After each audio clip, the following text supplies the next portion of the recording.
recognize and know the real self.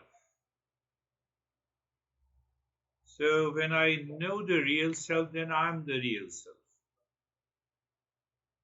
That is one biggest difference between when I know the computer, then I'm not the computer. That is what the subjective reality is.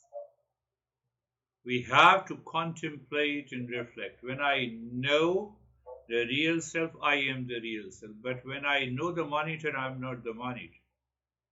When I know Stephen, then I'm not the Stephen. Subjective and the objective reality. So we have taken up one Shanti mantra. Om Purnamadaha Purnamidam Purnat Purnamaduchyate Purnasya Purnamadai Purnameva Vashishyate.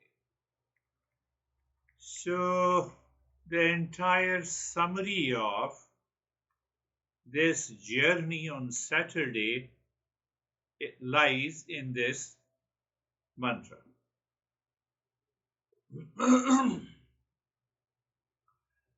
So what it means, it simply means that is whole, means undivided.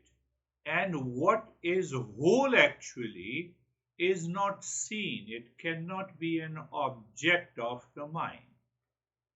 Knowledge of an object. Do you remember?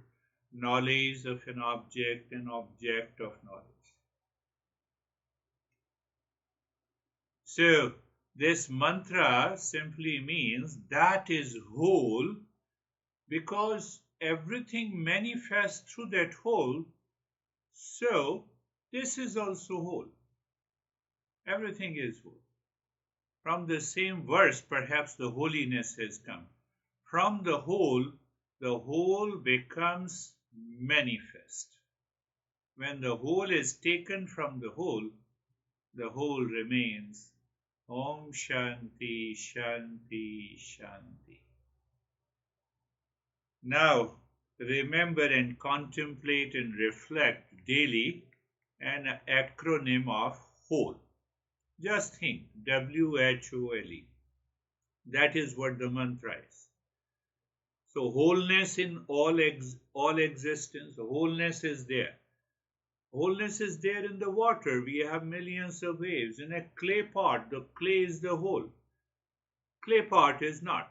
But it appears the clay pot is not, but the clay pot is made up of the clay. Same thing, we all human beings. So W means the wholeness in all existence. H means the harmony between the manifest and the unmanifest.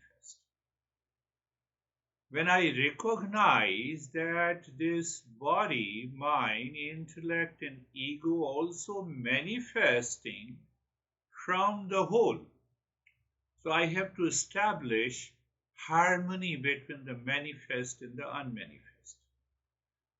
How? By knowledge. Is there a harmony between water and waves? Yes. We know waves dependent on the water, but water is independent. But if you go and try to find out the waves in the water, it is not there. So H means the harmony, O means the oneness of the reality. There is only one existence in the entire universe. We see it manifold. The moment you see manifold, then there is a problem comes from the mind. So W means the wholeness in all existence. H means the harmony between the wave and the water, harmony between this individuality and the real self. O means the oneness in the reality. I have to find out how the oneness is there. You see, the science works with the path of reductionism. What is reductionism? We start breaking up into the parts. Matter, then molecule, then atom, then electron, proton, and neutron. You see, we are reducing. We want to know. So that path of reductionism is also the method of finding the cause. But here we are finding the ultimate cause in a different way. So WHO, WH, harmony, O means the oneness in reality, L means the limitless nature of the absolute. I have to recognize the limitless nature of the absolute everywhere, all the time. What it means, I have already found the real self. And then comes the E, the equilibrium maintained in the creation. So I will continue to explain and elaborate on the Shanti mantra. That is the message the Master has given us, the whole. If you look at the 10 verses, first verse, it says that you have to honor the knowledge, respect the knowledge, importance of the guidance, importance of the listening and the learning, the first 2 verses. The Guru's role in removing the delusion. We are only concerned about how to get rid of this ignorance. So there undergoes a transformation in our mind, and transformation means the ignorance is gone. Second verse indicates the purification of the mind. Not many people get interested in the purification of the mind, but make it sure, without the purification of the mind, nothing is possible. Nothing is, that awakening is not possible. So now come to the third verse. Perhaps you all are deeply interested. What is that? The waking state. Waking state, the dream state, and the sleep state. So if I take the ninth verse, the Master says, this waking state, dream state, and sleep state continues days after days, weeks after weeks, months after months, years after years. But there is one consciousness which does not change, which is permanent. So we are searching that consciousness which is present in the sleep state, waking state, and the dream state, but at the same time you see the surprise element that the waking state does not know the sleep state does not know the dream and the waking state. Can you say that I am minus sleep state? You exist there. So what exists? It is that existence is consciousness, and that consciousness we have understood is the absolute existence, consciousness, and the bliss. Bliss means the permanent happiness. The author, the Master, begins, it says that let us explore the nature of the consciousness in the first 10 verses. We are conscious, so hence there is a consciousness. Are you listening? Yes, I'm listening. So how you are listening? Behind? Yes, I'm listening through the ears and mind is processing that information. Okay, so ears plus mind minus consciousness, then you are not listening and learning. So the consciousness is always there. So we want to know the nature of this consciousness. We are exploring. We want to know. We want to discover that. But at the same time, like a geometrical theorem, we have to prove it. What we have to prove, that consciousness is the real self, that consciousness is the absolute existence, consciousness, and bliss. So you see the 2 elements. So we introduce the diversity of the sense perception in the waking state. Many objects, variety of objects, variety of experiences. But behind that there is only one consciousness. And that I explained to you, that if you contemplate and reflect, knowledge of a mouse or the mouse of knowledge. Mouse of knowledge. Knowledge of the hand, light is falling here. But if I drop the hand, light is still present. So my mind is so much habituated to have the knowledge of an object, objective reality, it misses the subjective reality. And when I miss the subjective reality, then I break up into parts, I enter into the science. Science breaks up into the parts, I told you, A's of reductionism. But here we want to know the whole, the ultimate cause. And geometrical theorem, consciousness is the ultimate reality, we have to just prove it.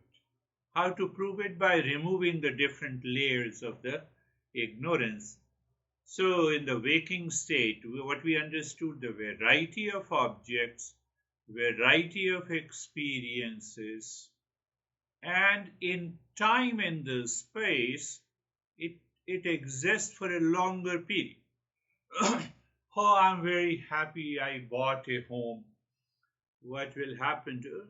It dilapidates or it breaks up maybe after 100 or 200 years. But ultimately, it is constantly changing. That we have to recognize. The same thing with the body, same thing with the mind, same thing with our ego. So, variety of objects, variety of experiences. Then our master compares it with the dreaming state, dream state.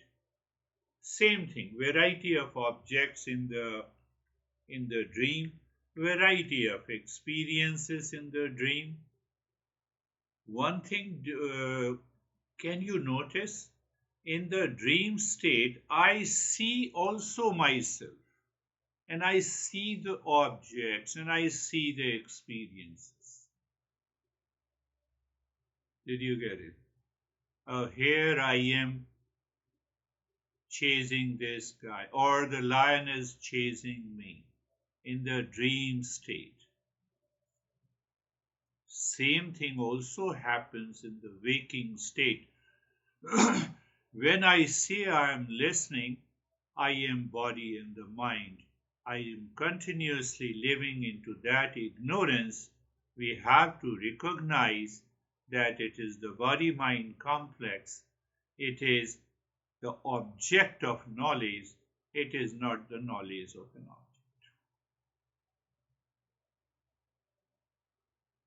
So in the dream state, also the same thing. But what happens in a dream state? Only one difference.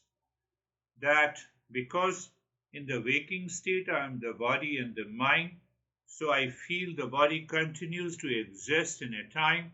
So I have variety of objects and experiences, stays for a longer time. In dream state, in 1 minute, I see the entire year of events. Only difference in the time. Do you see? Otherwise, the same objects and same objects, same experiences. Whether we fight or we love to our honey in a waking state, sometimes we see the same in the dreaming state. But with reference to the time, it lasts only the difference of the time. Then we come to the deep sleep. Deep sleep, why we use the word deep sleep? Because it is not the dream, where the body and the mind is not there. So then what is the object? Absence of object. For the mind, absence of object is also an object. I'm not trying to be philosophical, very clear. Simple example our masters give. You enter into a dark room and I send you to the dark room and I ask you, find out what are the objects present in the dark room. So there is total dark. Sense organ cannot perceive anything. You come back and you say, yes, there is nothing. There is total darkness. So I ask you, who is reporting that there is nothing? You. And that nothing is an absence of an object in the that very nothingness appears like an emptiness of the mind, isn't it? So that is why Patanjali says, empty the mind of its content. Why? To enter into the meditation. Why? To experience that peace and the joy. So, whoa. So it means if I empty the objects in the mind and mind seems to be empty, I can experience the peace and happiness. Yes. Sleep state. I'm comparing it with the sleep state. Look at it, sleep. The exploration of the consciousness in the deep sleep continues. So I experience the deep sleep when, not in the deep sleep. When I wake up, I have a memory. I can only have a memory if there is an object, and that object is an absence of object. What do you see in the deep? No, I see nothing. That is how the mind learns and understands. So one thing is clear, that there is a continuity of the consciousness in all the three states: sleep, waking, and dreams. Am I aware of that consciousness which is present in all the three states? That we say it is the fourth state. I'm going ahead of this master to give you some taste of it, and then we will follow what the master is saying. Oh, that is called the fourth state. Yes. Now just think that fourth state is independent of waking, dream, and the sleep state. That is independent. But all the three states depend on the consciousness. Consciousness is not there, so it becomes difficult for a person to tell whether you are in deep sleep or consciousness makes a difference. So I have to recognize that continuity of the consciousness. How? I simply look at the variety of objects and variety of experiences. Then I move to the knowledge of an object or object of knowledge. So when I look at the object of knowledge or experience of knowledge, my mind starts exploring the subjective reality. It can only happen when the mind is pure. When the mind is pure, my friends. So now teaching is deepening. Teaching is deepening.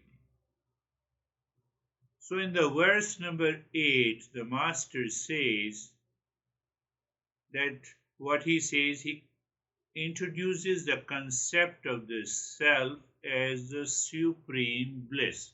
What is supreme bliss? Permanent happiness. What is permanent happiness? The happiness continues, whether you are in a restroom or a bedroom, or you are listening to me, or you are talking to your honey, or we are eating something, doing that. There is a continuity of happiness. So the master, before he wants to know the pure consciousness, one aspect of the real self, he says one thing you should remember, that consciousness is of the nature of permanent happiness. Why? So we enter into the ninth verse. We have done, I'm just repeating, but repeating in a different way. So in the ninth verse, he says a very important point. I love you. What does it mean? It means I love you for the sake of myself, because I love myself the most. But when I say I love you, my mind says I like you. Because of the liking, I love you. But again, it is for the sake of my real self. I love my real self the most. I love myself the most, or simply say, if you say I love you more than myself, you have to be little alert and attentive. He is telling a lie. Don't say anything, but become more alert. Now he is falling into ignorance. He is entering into the area of attachment and delusion. If someone says, you all are seekers, you need not to tell them. You need not to fight with them. Ah, I know. So if one says that I love more than you, not possible. Even in that statement, because I love myself the most, that is why I'm making a statement, I love you more than myself. Because I need to exist before I love you. Do you see that? I need to exist when I'm making a statement. I need to exist. Who is making a statement? I. What statement? I love you more than myself. Also, I exist. Can you not exist and still you love more than yourself? Not possible. Not possible at all. So don't tell them that they are telling a lie. It happens because of the ignorance. But be more attentive, be more alert and aware. Okay, I have to work on removing the attachment of this person who says I love more than myself. So in the 9th verse, the Master repeats and makes us understand that I love myself the most, and whatever the other statements that I make, I love the smartphone, I love you, I care you, all comes secondary because they are the objects. But the subjective reality is full of love. So this is another way to understand. It's very important. And now in the 10th verse, the Master says, when I say I love you, okay, so I need to exist. So that is existence. You see, I need to exist when I say I love you. It has an element of existence. But that existence only doesn't work. I have to be conscious to make that statement. So there is an existence, there is a consciousness, and then I say I love you. So that love is coming from the same real self. That real self is existence, consciousness, and bliss.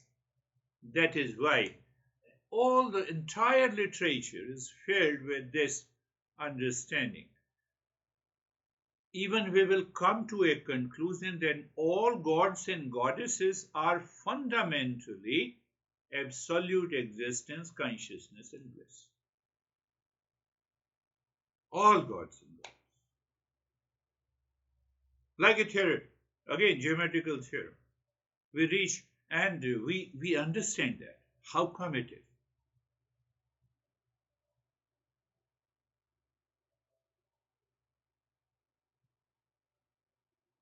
So in the first 10 verses, we understand that we are of the nature of existence, consciousness, and bliss, or permanent happiness. Can I remember when I am in stress? The stress is the outer covering. Anxiety is the outer covering. Reaction is the outer covering. It is veiling that real self. So that is why in the first two verses, the Master is setting a foundation. You have to become a seeker. And I covered the 360-degree understanding in detail. What are the traits and the qualities we need to develop in order to enter into that real self and recognize the real self and realize the real self.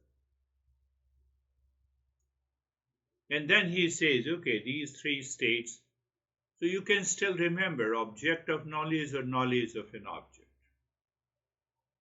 Think again, contemplate and reflect. Without reflecting, this is not possible. Even now you are listening. May be aware. Who is the listener? Sense organ in the mind. What is behind the sense organ in the mind? Consciousness. Oh, I missed the listening. Who told you that you are missing? You missed. Why? Because you had certain thought. Who is the knower?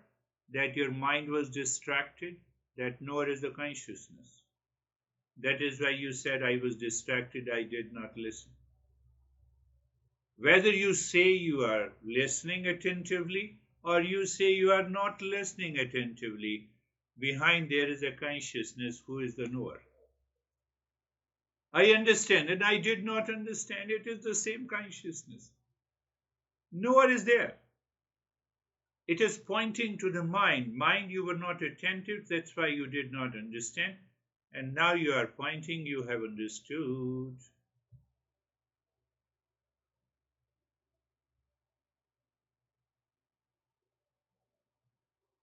Why I have explained it. So the Master is saying that I have to shift my perception from the world of name and the form to existence, consciousness, and bliss. Object of knowledge, knowledge of a hand, knowledge of a hand. So shifting is taking place by contemplation and reflection. Object of knowledge, hand of knowledge, not the knowledge of hand. Knowledge of hand is coming from the mind and intellect by recognizing the world of name and the form. It's the same situation is the same. Event is the same. The person is the same. There is a shift. Knowledge of a hand, hand of a knowledge. When the hand of the knowledge, this object drops, and I could see that knowledge is all pervading, that consciousness is all pervading, here and now. I need not to control the body, mind, complex, and the intellect. I need not to control the waves to see that the water is also the wave.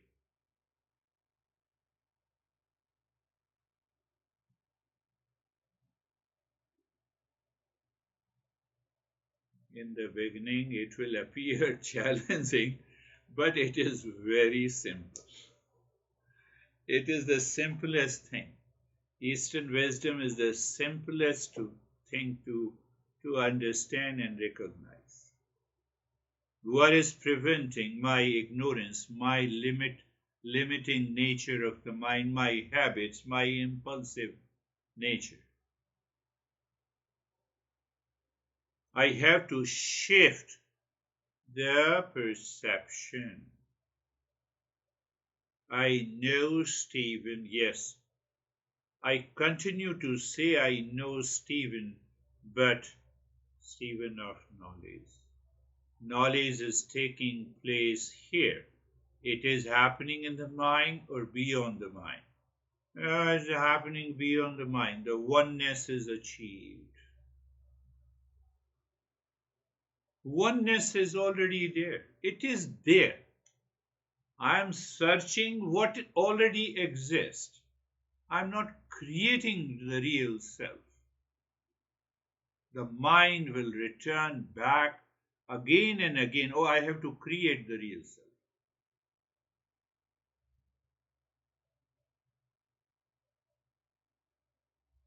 So when you think in terms of creating, you fall into ignorance. No, it is already there. I told you. Knowledge of the hand. Knowledge is already there. But the mind, due to the ignorance, due to its impulsive nature, due to its habit, it is constantly focused on the objective reality. What is objective reality? Variety of objects and variety of experiences. Hold on. Who is the knower of variety of objects and experiences? I have to shift my awareness. That is why we say live in a moment. So that is subjective awareness. Live in a moment. I'm angry, then I continue to focus on anger. Anger is the knowledge of an object. That is not living in a moment. We say it intellectually, it has become a fashion statement. So it will not work that way. So that is why I said purifying the mind is important. Purifying the mind is. So did you understand? I believe so. Or even if you did not, you say yes. No problem, because then you can go through it again.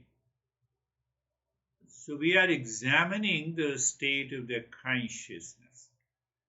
Now the next I will go to the 4 verses. Master says, let us understand happiness. Are you happy? No.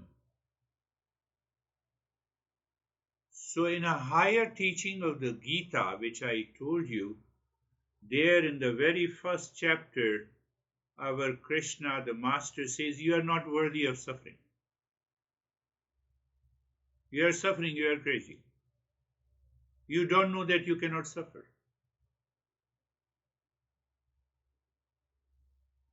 But here, the approach is different.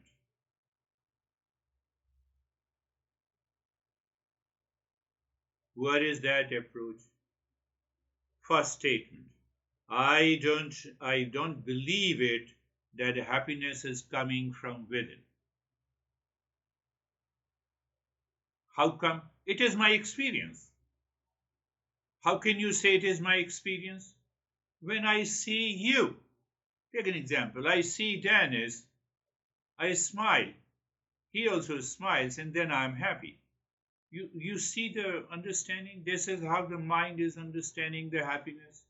I see happiness in presence of you. In absence, again I go back to the same state. So the mind has an idea. Mind has an idea that, oh, happy to see you. Whether we are really happy to see you or not, that's a different thing.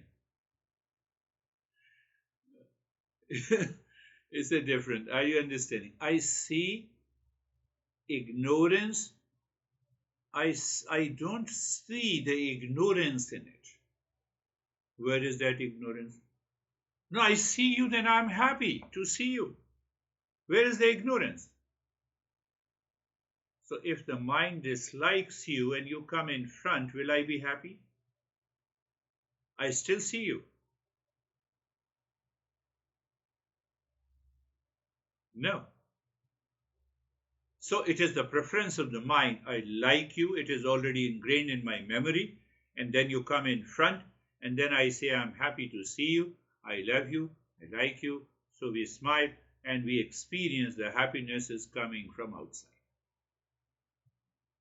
Clear? Well, take the same example. Happiness in eating pasta, happiness in buying a car, buying a clothes, anything. Objective reality. So that liking is causing an ignorance, it is causing an attachment. The first liking, then it causes the attachment. I say I'm happy because of that attachment. Happy to see you.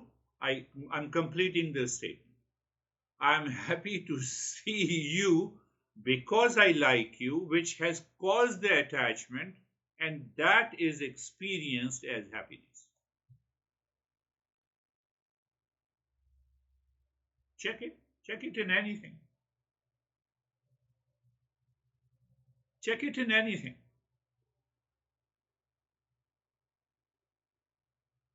So, because of that likes and dislikes, many desires is waiting to be happy.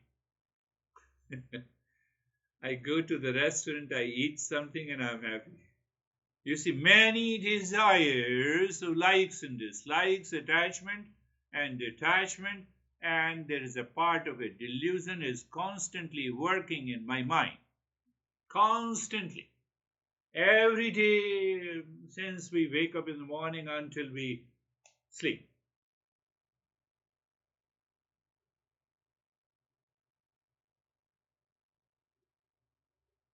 And we are changing the objects to be happy. We are chasing the objects to be happy because of our likes and dislikes. So desire for happiness is imposed on that object.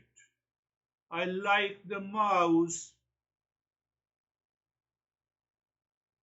So desire is already imposed to be happy, is already there in my mind. Now I see the mice, so I'm happy with the mouse.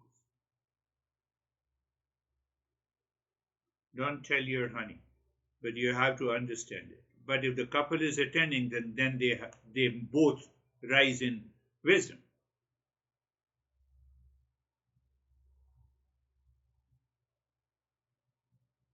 Many people did it in India.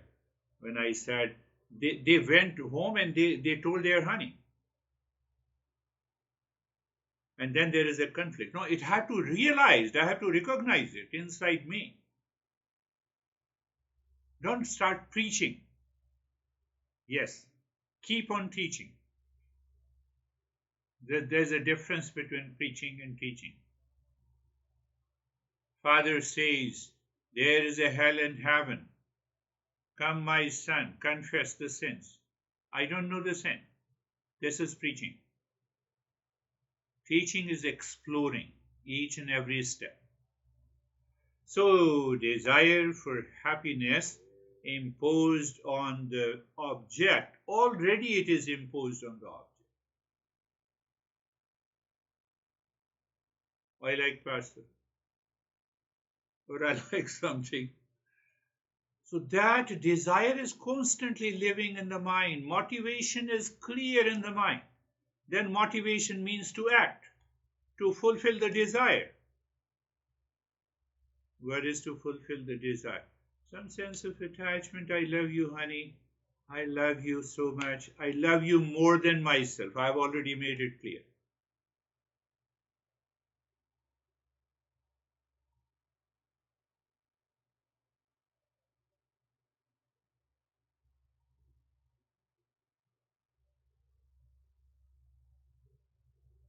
So when I say I love you, it appears as projection in the mind, like the sunlight reflected from the mirror to your room.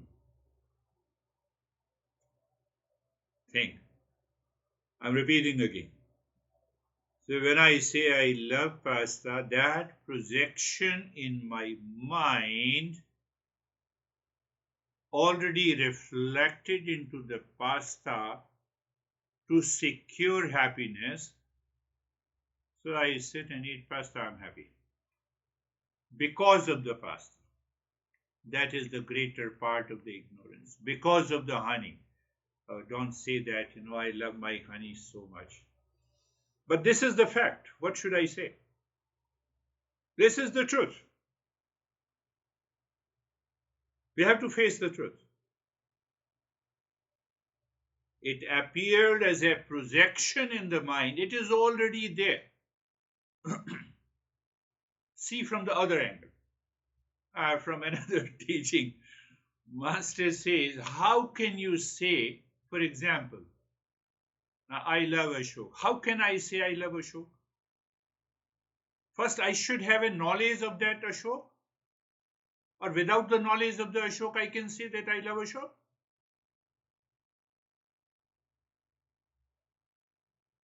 Are you getting it? So we say the three steps. Janati, to knowing it. When you know it, then only you have a desire. Whether you have a desire of like and dislike. And that like is projected into the happiness. I love Ashok. Janati. I have a knowledge of an object, then only I can desire. Without knowledge, how can I desire? So mind is habituated to have a desire. And because why do I have a desire? For seeking happiness outside in the world. And then the mind tries to make an effort, and then it continues to live into that delusion and ignorance. And it says, I'm happy eating pasta, I'm happy wearing this kind of a dress, or I'm happy having this car, I'm happy a long list.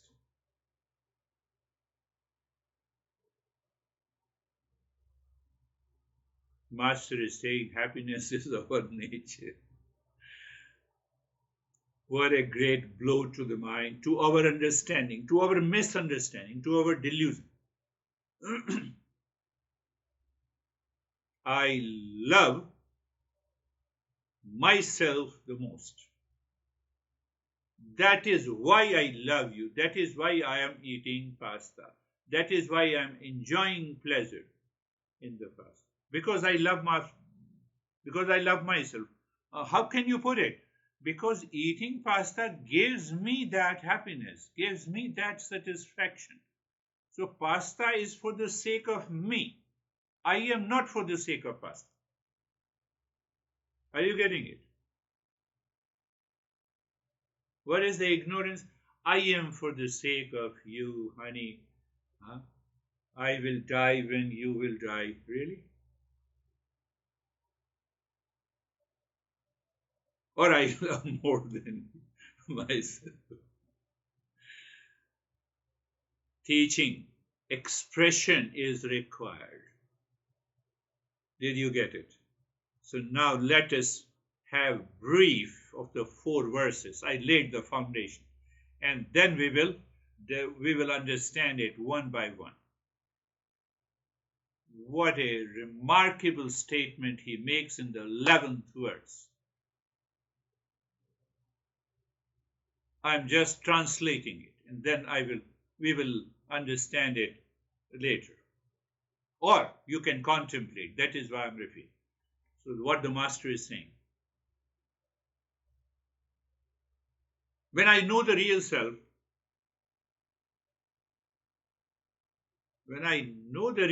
I know the supreme love. When I know the supreme love, will I have any desire outside? No. Because I recognize that love outside changes by time, by event, by age. Let me translate as it is. If not known, there is no supreme love. And if known, no desire for the objects will arise. Desire for objects will arise for the physical survival. Are you getting it?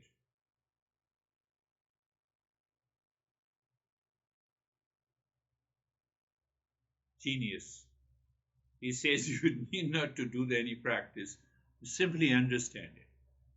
If not known, what is not known? There is no supreme law. If known, no desire for objects. Thus, though known, it remains unknown.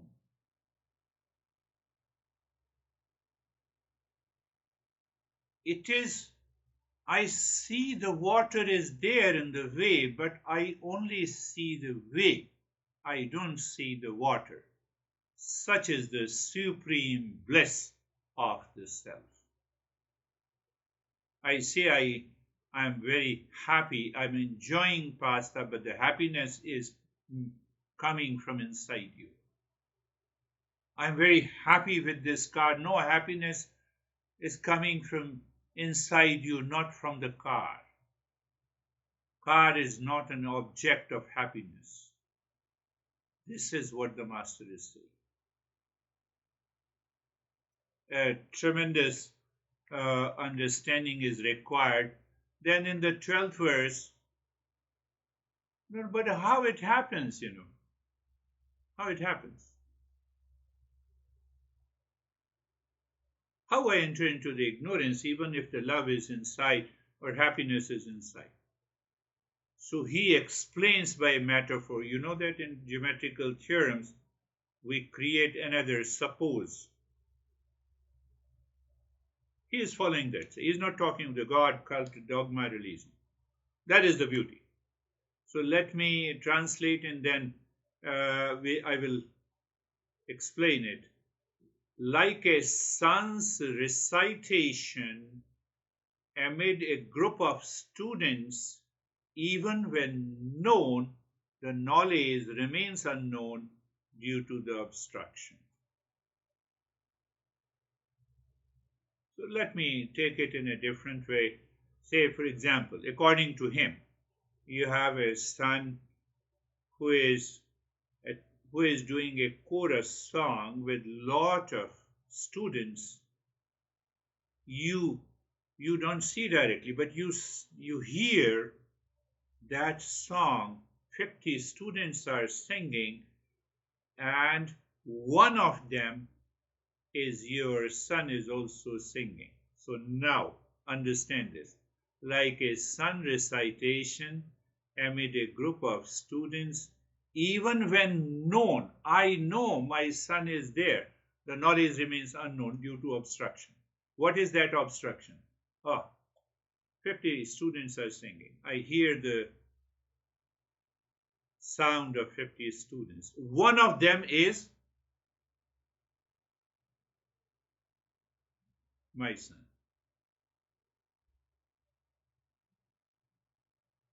What is obstructing?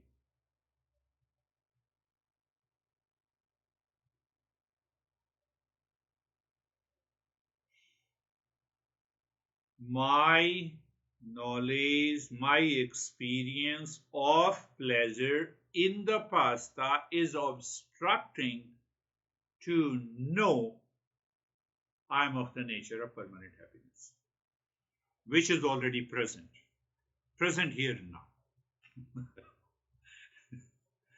So it's a little bit challenging, but I told you Eastern wisdom is very simple.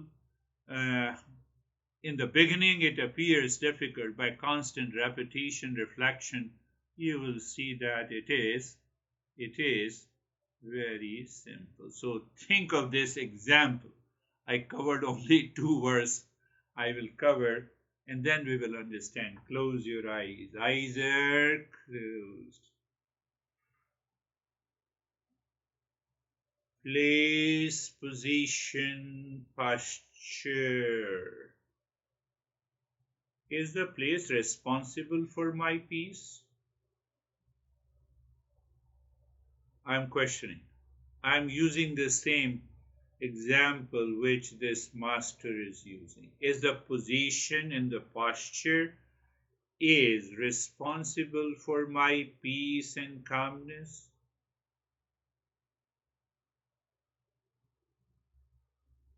Answer is big no.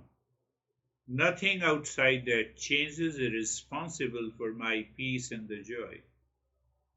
That is what the Master wants us to understand and know it.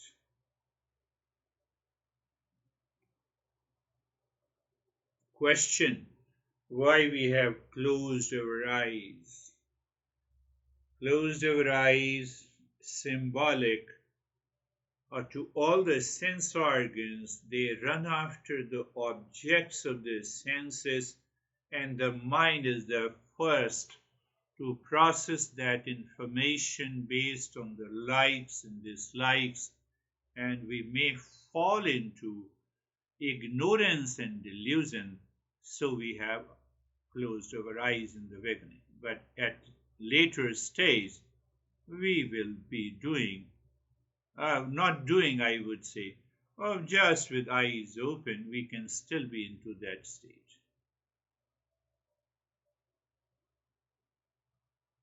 So we can be into that state. Yes. What is that state you are talking about? You are confusing me. Your mind may say, no, I'm not confusing. You see the water and the waves together. You don't destroy the wave to see the water. So once that perception enters, then we need not to close our eyes to meditate. That is where the phrase comes, live in a moment. Or living from a moment to moment. Did you? I believe you got it. Simple. What I tried to do my best, what we discuss, we translate that into our conscious experience. That is what I am doing. The steadiness, explore, is it the steadiness of the body, or I have discussed that before also. Is it the steadiness of the body, or it is the steadiness in the body? And if you come to a conclusion that it is the steadiness in the body, so it can be present anywhere and everywhere. But if it is the steadiness of the body, then you will continue to make an effort, then it is a practice.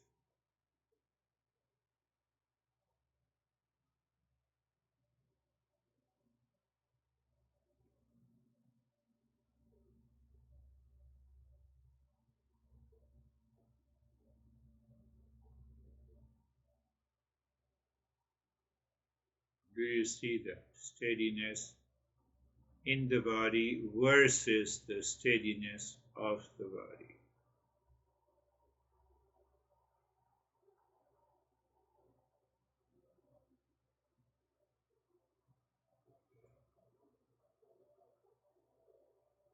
Again, I told you that there is a mixture. 50 students are singing. I am aware that my son is also there, but I don't see it clearly. That perception, not clear perception, is delusion. Really? Let's take another example. Wandering mind. What do you mean by wandering mind? Many thoughts, many feelings and emotions and experiences. Come on, are they not objects?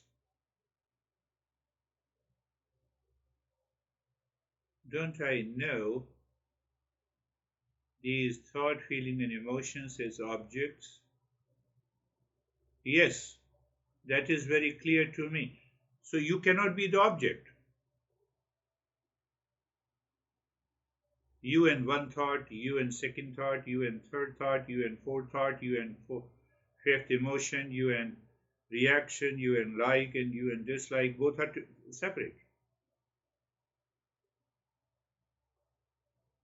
Both are separate? Yes, both are separate.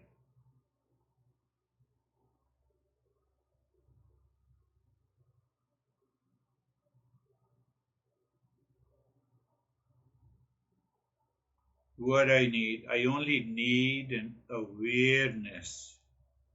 What is that awareness? Awareness of the seer and the seen.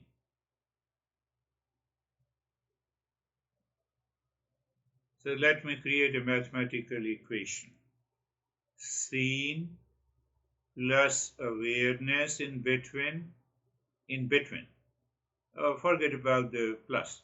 Seen, in between there is an awareness, and there is a seer.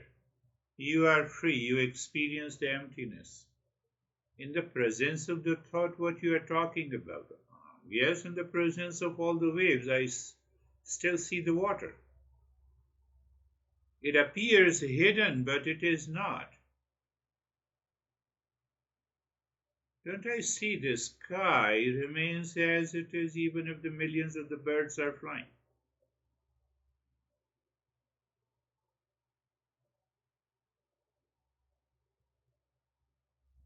So as such, I don't have a wandering mind, no, but I have it. I experience it. Because that seer in the seen. Now, how come I see that? That I have a wandering mind, I'm distracted, I'm agitated. So, wandering mind, in between instead of awareness, it is an ignorance. And the seer is there. So what happens? The seer becomes the seen. The knower becomes the known. And when the knower becomes the known, or other way you can say the known becomes. So whatever is the object, that becomes the subject. Pasta becomes the subject. Then I get happiness.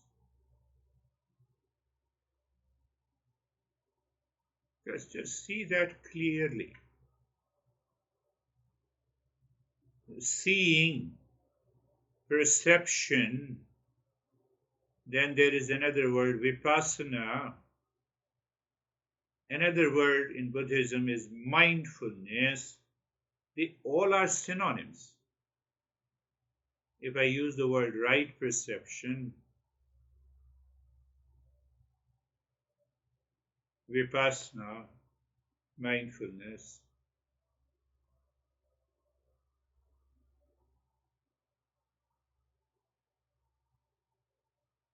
the object becomes the subject.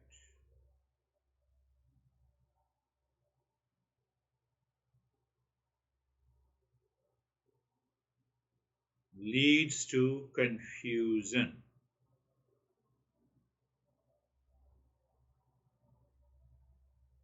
50 students are singing. One of them is my son.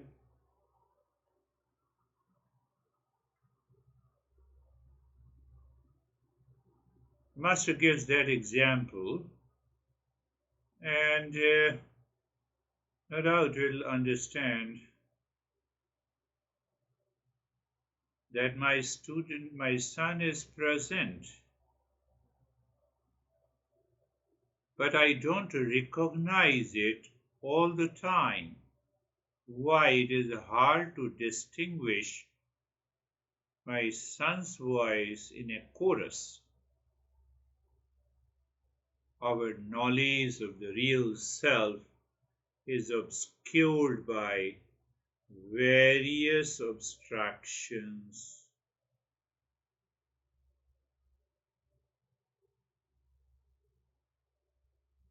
Are you getting it?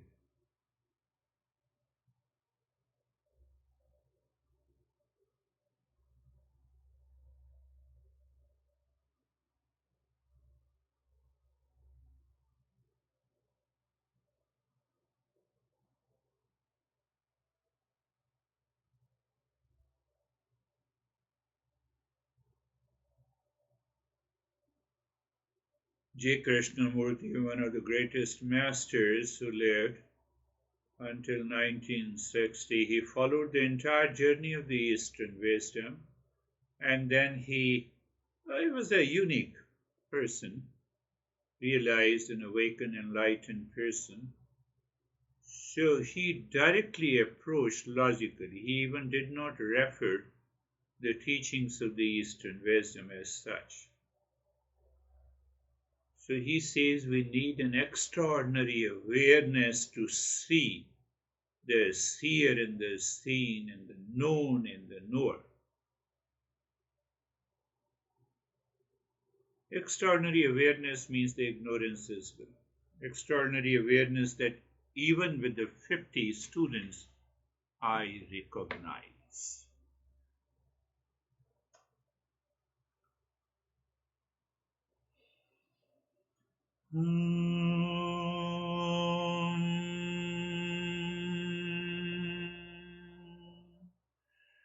Shanti, Shanti, Shanti.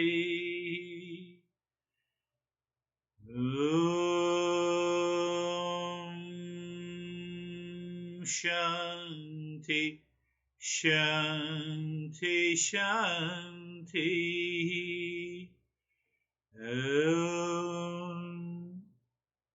Shanti, Shanti, Shanti. Bring your mind on the right hand, your mind on the left hand. Lift your both the palms, place it in your eyes, open the eyes inside the palms. Know your experiences, bring the hands down. We'll share our experiences. How are you, Dennis?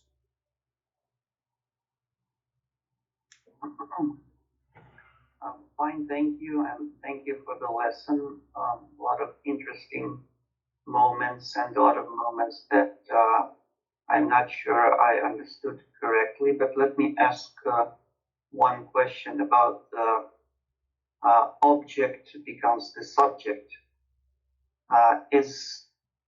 Do you put the same meaning in this phrase as in the object of knowledge?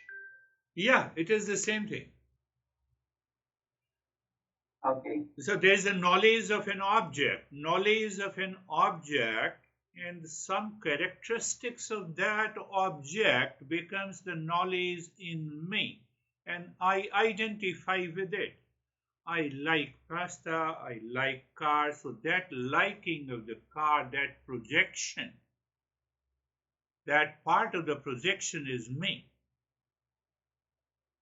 Otherwise, there is no liking as such. I love everything. So when we talk about happiness, is it true to say that happiness is absence of all desires? Yes, that is what the 11th verse says. If I know the real self is the true happiness, will I have any desire in the world to seek happiness? No. I know it is absolute happiness. I will never. And hence, it is the desires that obstruct the knowledge of the self. You're right. Yes. So desire for happiness obstructs. Desire for physical survival, it has nothing to do with it. But what is the difference between the desire for physical survival and the desire for happiness outside? So what makes them so different that one obstructs and the other one does not? Hunger for happiness or hunger for energy? Do you see that? You are hungry. Really, you are hungry. What exactly you do, you simply go to the kitchen. You don't like even the bread, and you say, oh, let me eat the bread, I'm hungry. But when you are really not hungry, no, I want pasta. I want certain, spices into it. 99% in the modern age, we are not hungry. People die of eating food much more than they die in hunger. So the difference is in the consequences. When you have continuous thoughts that origin from the desire, then it affects. Yeah. Before the consequences, there is an ignorance. We are only talking of ignorance to wisdom. We are not talking, but just for an example, ignorance is there. So if I remove that ignorance in the very beginning, hunger for happiness is not there. So the consequences will also not be there.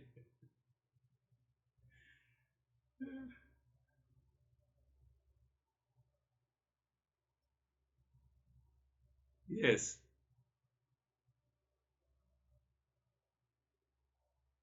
Yes, contemplate and reflect. Dennis. Then, how are you, Stephen? Sorry, thank you very much. Yes, a lot there.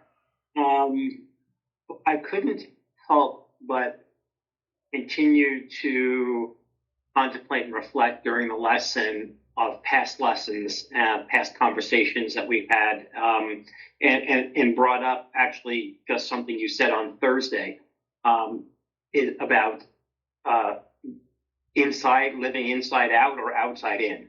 And so I was trying to associate this whole concept with that statement, and then again bringing back up you teaching us about negation and how to recognize things and then negating it from our thought process and whatnot. And during this, I started separating out and looking at things that either belongs to pure consciousness, which is the peace, love, happiness, truth, wisdom, and then everything else. And if I could just continue to process the things that are happening and saying, are those happening from inside me or is it happening from outside of me?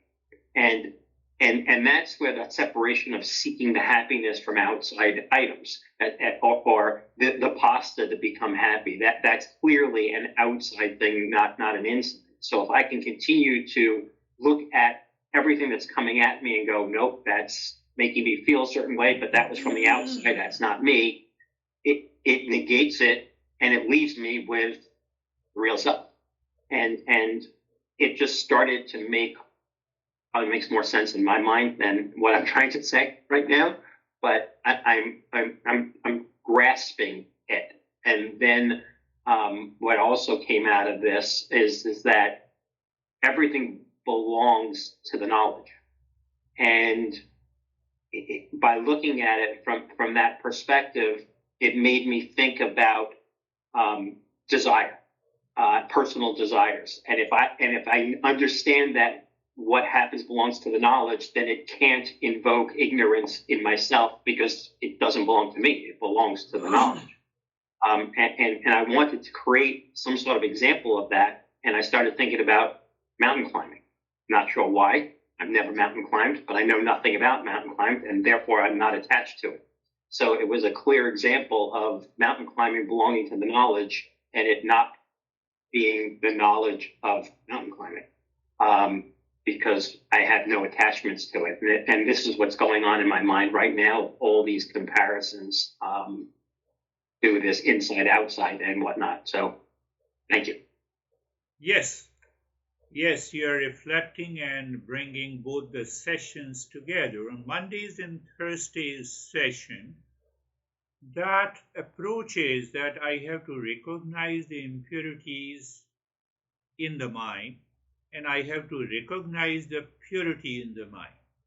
So that is why we have to follow those 40 steps. And there, somebody is a doer. And behind that doer, there is a knower. So in Saturday's session, we are directly talking of the knower and the known. We are not talking of the impurity of the mind. We say it is an abstraction.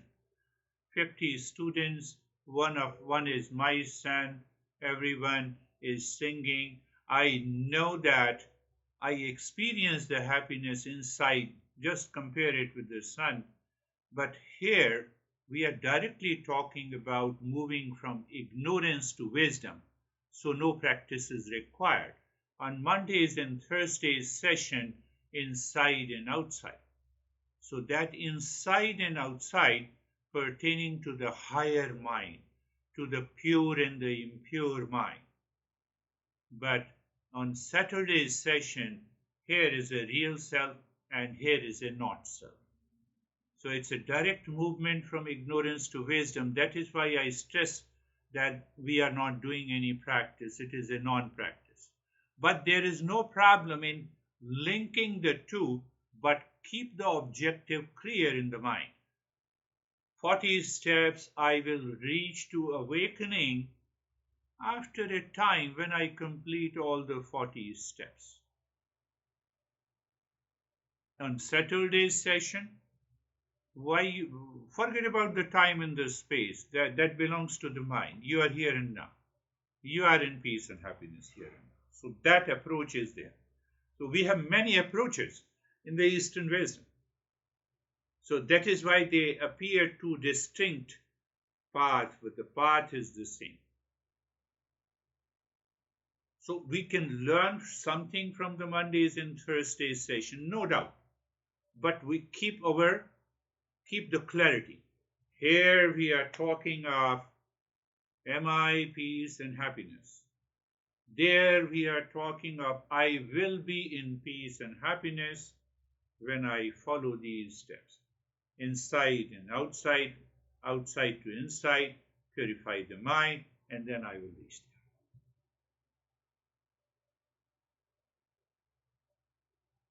How are you, David and Jerry?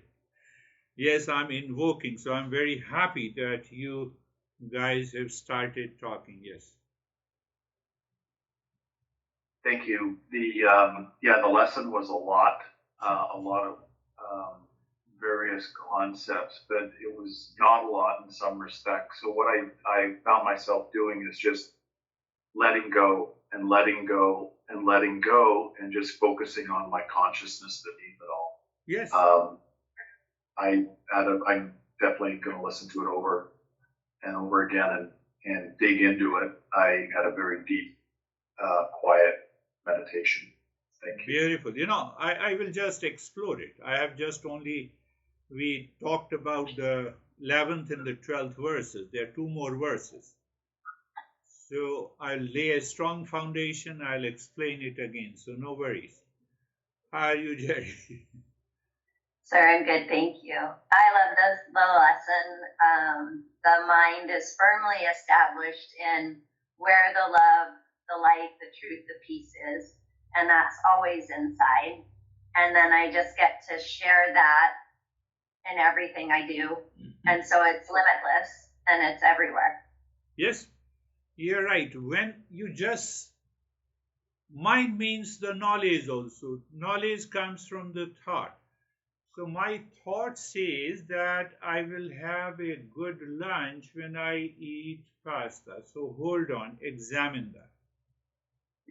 Examine. So when I examine, so there are two options. Whether the pasta has a property of happiness, obviously then I will be happy with the pasta. And if it does not have a property of happiness, then the happiness is within me.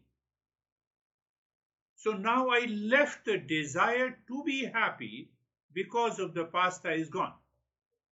And that mind is empty. And that mind is empty. It is empty mind reflects that real self of the nature of peace and happiness.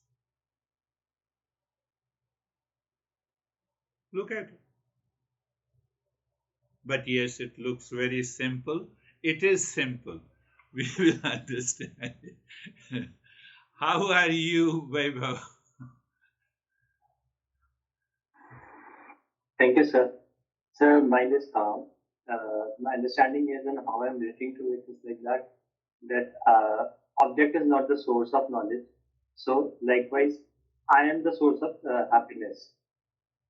So, but mind puts the condition to this happiness. Like this, even if I get something, then also the happiness is coming from inside. If I don't get something, then also the happiness is coming from inside. And if I can check this condition and wait for it, then in some time this condition itself is dropped. It's not there. And then I still be remain happy. So a couple of times I can check that and it happens to me that this condition, I forget this condition that I want this and it goes away in some time. But who will live into that awareness all the time? You have answered part of the question of Dennis, but who will live continuously into that state of extraordinary awareness where whether I get something or I don't get something, I recognize the happiness is within me. I recognize that happiness is within me. Then what the Dennis was saying, how to recognize, then what happens? Hunger for happiness or hunger for survival comes. Then there will be impulsive nature, like the animal. Body is like the animal. Body will seek some food and it will follow the social ethics and normal life will be there. But the happiness will continue to be there inside us. How about you, Terry? Here is my thought. If the mind is a tool that the real self uses to perceive and distinguish things of particularity, multitudes, things, objects, whatever, then I don't know how quite to say it, but okay, if your son was singing in a choir and you heard it, what if he wasn't there but you thought he was there? The mind thinks he's there, you'll still be happy, even though he's not actually there. Yeah. Yes, so yes. If the real self, if I love myself the most, if the real self is all pervading and you're the real self and each one of us is the real self, then I am you in that level, and that the rest is a particularity, and that's the delusion. So that is what happens. We lose that sight of the water in all the waves, and we say there are many waves. We don't see the water. And that clarity is not there. That is what the master says, abstraction. So he's trying to make us understand there are 50 people. My son is also there in a choir. They are all singing chorus. I have some reflection. That is what, we have a reflection. After eating pasta, I'm very satisfied. Is the pasta satisfied or I am? So I still have that awareness, but that awareness is mixed with the ignorance. What is that delusion? Pasta gave me the happiness. I came to that restaurant and that is why I'm happy.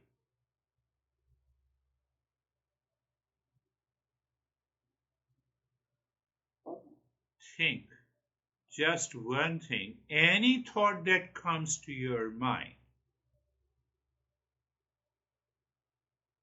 any thought that comes to your mind, thought means pertaining to the object and pleasure, variety of objects and variety of experiences.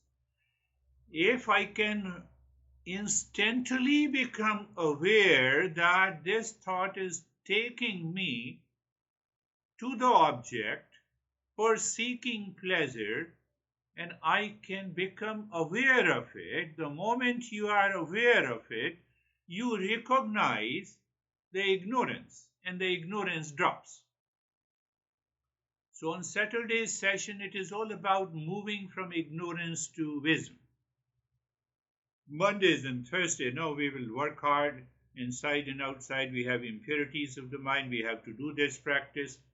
So that is preparing you to recognize and enter into the higher state on Saturday's session.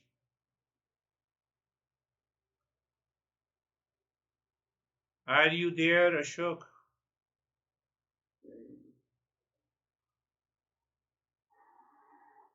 Sir, thank you very much for the lesson. And sir जो ये अष्टावक्र की गीता थी ना, अष्टावक्र ने राजा जनक से कहा था कि your peace and happiness here and now. So I think Sunday session is for that, and Monday and Thursday session is for like Krishna, Karma Yoga and all that. Yes. So he is saying that there is an Ashtavakra, there is another teaching who says peace and happiness here and now. When? I discussed that couple of times. Let me take another minute of yours also. So in that is also an extraordinary teacher. I don't want to name the most famous world figures. People on mindfulness or meditation have borrowed the teaching from the Ashtavakra teaching. So I don't want, because we are recording this session, so it's not good to name them. You can find out the top 10 people. Anyhow, what he says, Yadi deham prathakratyaha chiti vishramyateshtasi. Everyone should pay attention. So that is what he is saying in a different way. Objectified. That consciousness is objectified. When it is objectified, I am the body. This master says, discern, you are not the body. The moment you discern you are not the body, your mind will not go outside for the sake of happiness. Now the master is saying in a different way. This master explains in a different way. So now the master is not going, the mind is not going for happiness outside. So you have clearly distinguished that you have a desire for seeking happiness or peace outside, or you have a desire for physical survival. Physical survival, it will happen by the nature. Nature has programmed that mechanism in us. So what happens? Your mind is empty now. Mind is already settled. No, but mind is settled, then what will happen? The master says, Adhunaiv Sukhi Shanta. He says, here and now you are in peace and happiness. Tell me, are you not? He doesn't say you have to practice. His approach is in another unique way. This approach is another way. That is all. Think of it. We have discussed and did gossip a lot. That is all for today. Thank you. Thank you, sir. Thank you. Namaste, everyone. Thank you, sir.